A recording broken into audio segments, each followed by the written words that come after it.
में काफी प्रसिद्ध है माता की मूर्ति बनाने के लिए। यहाँ हर एक गली पे आपको एक मूर्तिकार दिखेगा जो माता की मूर्ति बनाते आपको नजर आएगा। मूर्तिकार अपना पूरा कला नहीं दिखाते, अगर पूरा कला दिखाएंगे तो मतलब ऐसा है कि बिल्कुल जीवित लगेंगे, मूर्ति जीता जागता लगेंगे। माता की मूर्ति काफी बड़ी विशाल रूप से है, बनाने में कितना समय लगता है और अभी तो बारिश चल रही है, माता की मूर्ति सूख नहीं रही है, उसमें आप क्या कर रहे हैं? भावनात्मकता में मतलब कोई प्रकार का ठेस जाए भक्तों में, ऐसा मैं कभी नहीं सोचता हूँ। बस मैं यही सोचता हूँ कि सुंदर और मतलब अच्छा मतलब माँ एक माँ के रूप में दिखना चाहिए, ये सोचता हूँ मैं हमेशा। वहाँ पर आग का उपयोग कर पूरी मूर्ति को सुखाई जा रही है, तैयार किया जा रहा है कि हम जिस काम को 4 महीने में नहीं कर पाया, साल भर में नहीं कर पाया, उसको हम सिर्फ 8 दिन के अंदर में कंप्लीट करके पूरे जहाँ जहाँ पंडाल है वहाँ बिल्कुल जाकर स्थापना हो जाएगी माता रानी।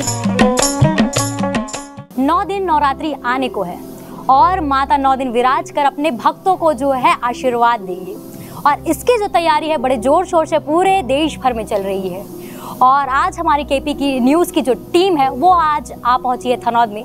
थनौद अपने ही आप में काफ़ी प्रसिद्ध है माता की मूर्ति बनाने के लिए। यहाँ हर एक गली पे आपको एक मूर्तिकार दिखेगा जो माता की मूर्ति बनाते आपको नजर आएगा और इसी प्रक्रिया में आज हम आ पहुंचे हैं माता की मूर्ति का जो है पहले से आपको दर्शन करवाने के लिए। दर्शन भी अगर मैं बोलूँ तो थोड़ी छोटी बात होगी।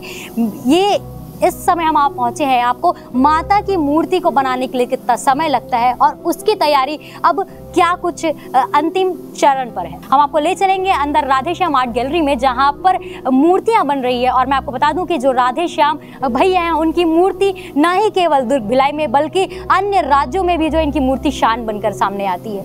अंदर हम आपको ले चलेंगे और दिखाएंगे कि इस बार की मूर्ति में कितने समय बच चुके हैं अब उनको बनने में और क्या कुछ खास सुंदर कला जो है राधे श्याम जी के द्वारा निखारा गया है। आइए चलते हैं अंदर और देखते हैं कि क्या कुछ मूर्तियों में खास है और मूर्ति की जो सुंदरता है, क्योंकि माता रानी की मूर्ति है अपने ही आप में उसकी जो सुंदरता है वो काफ़ी उभर कर आ जाती है जब वो अंतिम चरण पर आती है।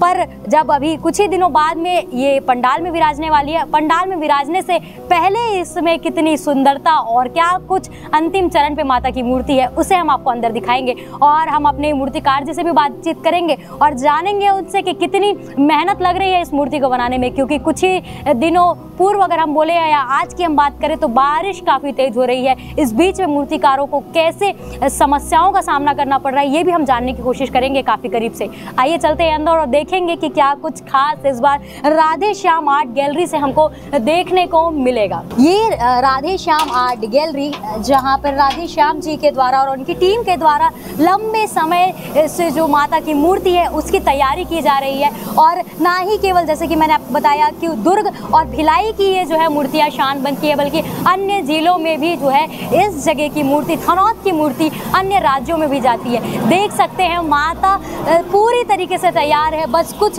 रंग रूप की देरी है और बस निकलने की देरी है। माता पूरी तरीके से तैयार हो जाएंगे अपने जगह में विराजने के लिए, बैठने के लिए।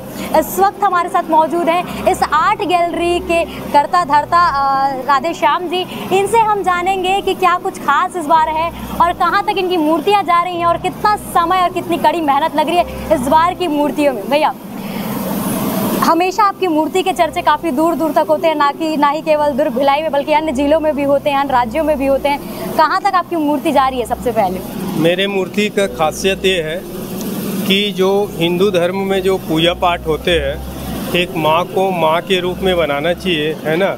और नौ दुर्गा है और उसको हम पूजा करते हैं तो शायद हमें मतलब लन फन रूप में नहीं बनाना चाहिए, जो माँ होते हैं माँ के रूप में बनाना चाहिए ना। तो मैं इस चीज़ को ध्यान देते हुए जैसे मूर्ति का जो आकार रहता है मूर्ति बनना चाहिए माँ का उसी टाइप का बनाता हूँ। इसलिए मतलब पूरा चर्चित है और पूरे राज्य में और हमारे राज्य के अलावा अन्य राज्य में भी जाते हैं मूर्ति, वो खासियत है। मैं कभी नहीं चाहता कि मतलब मूर्ति में कोई ऐसा परिवर्तन लाऊं कि जिससे मतलब उसका भावनात्मकता में मतलब कोई प्रकार का ठेस जाए भक्तों में, ऐसा मैं कभी नहीं सोचता हूँ। बस मैं यही सोचता हूँ कि सुंदर और मतलब अच्छा, मतलब माँ एक माँ के रूप में दिखना चाहिए, ये सोचता हूँ मैं हमेशा। भैया आपकी कलाकृति हम देख लिए, आपके देखने से कलाकृति समझ रहे कि माता का जो नूर है वो भाव से बना है, तब वो माता का नूर आप तक आया है। ये ऐसा है, मैं अपना पूरा कलाकारी नहीं दिखा पाता, इसलिए नहीं दिखा पाता कि मेरा जो काम है मतलब 12 महीना मतलब 365 दिन में 365 दिन चलता ही है। इसके बाद महापुरुषों का मतलब जो मूर्ति है बनाता हूँ मैं, है ना, शहीदों का मूर्ति बनाता हूँ, जो उसको मतलब बहुत टाइम लगता है शहीदों और महापुरुष की मूर्ति बनाने में। और ये जो देवी देवताओं की मूर्ति में ऐसा रहता है कि एक आकार बस देते हैं, मूर्तिकार अपना पूरा कला नहीं दिखाते। अगर पूरा कला दिखाएंगे तो मतलब ऐसा है कि बिल्कुल जीवित लगेंगे, मूर्ति जीता जागता लगेंगे। मैं अभी तक जब से बना रहा हूँ मैं अपना पूरा कला नहीं दिखा पाया हूँ माता रानी में। भैया एक बात है, आपने बोली कि आप मूर्ति के छेड़खानी नहीं करते, मतलब जैसे माता है तो माँ के समान आपने बात, ऐसी चीज़ें सामने आती है कि माताओं को अलग अलग डिज़ाइन दे दिया जाता है, किसी फिल्म के उसमें दे दिया जाता है, उस चीज़ से आप अवॉइड कर रहे हैं, ये बहुत अच्छी बात मुझे लगी। और एक चीज़ सवाल मैंने और पूछा था कि मूर्तियाँ आपकी काफ़ी चर्चित हो रही है, तो इस बार कहाँ कहाँ तक आपकी मूर्तियाँ जा रही हैं? हमारे जैसे कि भिलाई है, सेक्टर 5 में जा रहा है ना, नन्हे शुक्ला के यहाँ जा रहा है, और सेक्टर 5 में मतलब नीरज पाल के यहाँ जा रहा है, सेक्टर 5 में संजू पवार के यहाँ जा रहा है, नन्हे शुक्ला के यहाँ जा रहा है। और इन लोग बड़ा भव्य मूर्ति बिठाते हैं और इन लोगों का मतलब ये रहता है भाव भक्ति और पूजा पाठ से ही मतलब रखते हैं, माँ का अपने माँ समझकर पूजा करते हैं। मैंने सेक्टर 5 जाता हूँ, लेकिन वहाँ जाने के बाद मेरे को ऐसा सुकून लगता है कि वास्तविकता कि माँ का पूजा मतलब देवी का पूजा कैसा करना चाहिए, वो तो सेक्टर 5 में जाने के बाद मुझे पता चला कि वास्तविक में एक माँ का रूप और माँ का पूजा कैसा करते हैं। ये मुझे बहुत खुशी होता है। भैया ये सेक्टर 5, सेक्टर 1, सेक्टर 2 में तो आपकी मूर्तियाँ जा ही रही है, उसके अलावा जिले में और राज्यों से भी बाहर कहीं कुछ मूर्तियाँ जा रही है क्या? वो क्या है कि मैं अपने छत्तीसगढ़ को ज़्यादा प्राथमिकता देता हूँ माता रानी में। तो जैसे अन्य प्रदेश से छोटा मोटा मूर्ति ले जाते हैं, जैसे कि यहाँ क्या बोलते हैं गोंदिया चला जाता है ना, और इधर बालाघाट चला जाता है, इधर मतलब कोरबा चला जाता है ना, और तो बेमेतरा है, और ये तुम्हारा भिलाई है, दुर्ग है, रायपुर है ना, तो पाटन है।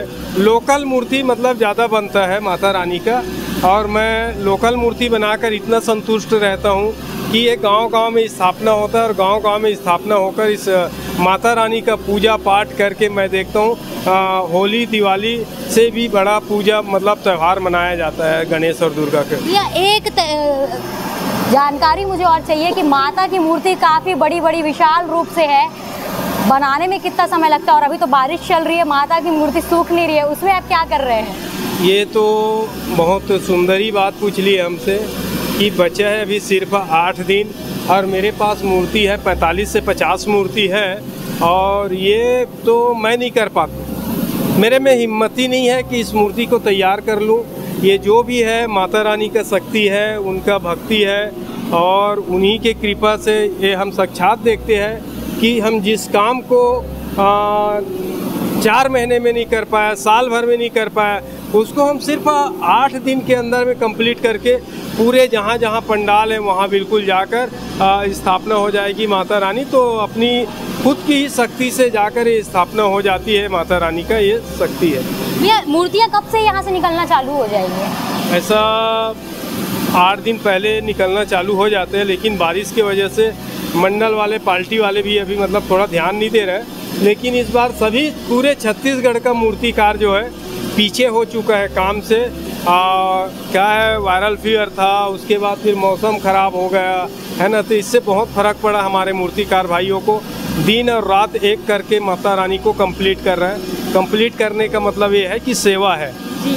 तो ये थे हमारे साथ में मूर्तिकार जी जो लंबे समय से इस मूर्ति के पीछे लगे हुए हैं, और अपना जो भाव है, सेवा है, जैसे कि इन्होंने कहा कि माता के रूप में देखते हैं। आपको मैं थोड़ा सा विजुअल के माध्यम से, और मैं थोड़ा सा आपको एक दिखाऊंगी अपने चैनल में कि देख सकते हैं आप कि किस प्रकार से जो माता रानी है उसे तैयार किया जा रहा है। और जैसे कि अभी भैया ने बताया कि बारिश का समय है तो ये एक चैलेंजिंग चीज़ें हो जाती है, वहाँ पर आग का उपयोग कर पूरी मूर्ति को सुखाई जा रही है, तैयार किया किया जा रहा है और कुछ ही दिनों के मात्र 8 दिन शेष बच गए हैं माता रानी को विराजने में। तो इस जो बोल सके तो अंतिम चरण में जो है माता रानी अब हैं। कुछ ही दिनों में पंडालों में अपने भक्तों के लिए 9 दिन जो है वहाँ पर रहेंगी। भक्त आएंगे और अपनी माता से दर्शन करेंगे, उपवास रखेंगे, भोग लगाएंगे, चढ़ाएंगे और माता रानी को देखने आएंगे, जिसकी तैयारी अब पूरी कंप्लीट लगभग होने को है। और जैसे कि हमने कारीगर जी से बात की, क्या कुछ उन्होंने कहा आपने सुना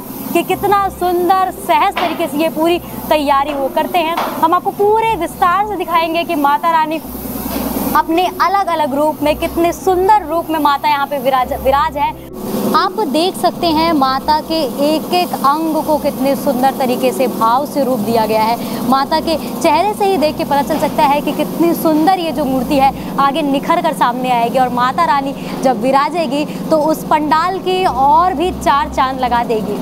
हमने आपको कोशिश की है कि पूरे जो इस जगह की रूपरेखा हर माता की दिखा पाए, कितनी सुंदरता और कितने प्यार से इस पूरी मूर्ति को बनाया जा रहा है वो आपको दिखा पाए। हमने घुमाया आपको इस पूरे डोम में कि किस प्रकार से माता, कैसे ये पूरी चीज़ें बनी जा रही है। आपने देखा क्या कुछ था। हमारी कोशिश यही थी कि आपको विस्तार से पूरी जानकारी दे पाएँ। हम लगातार आपको केपी न्यूज़ के माध्यम से इस थनौत की जानकारी आपको दी है और आगे भी जाकर हर पंडाल की जानकारी आप तक पहुंचाएंगे कि कितने सुंदर भव्य तरीके से इस बार की नवरात्रि मन रही है। आगे की खबर आपको दिखाएंगे। तब तक के लिए बने रहिए केपी न्यूज़ के साथ में। धन्यवाद।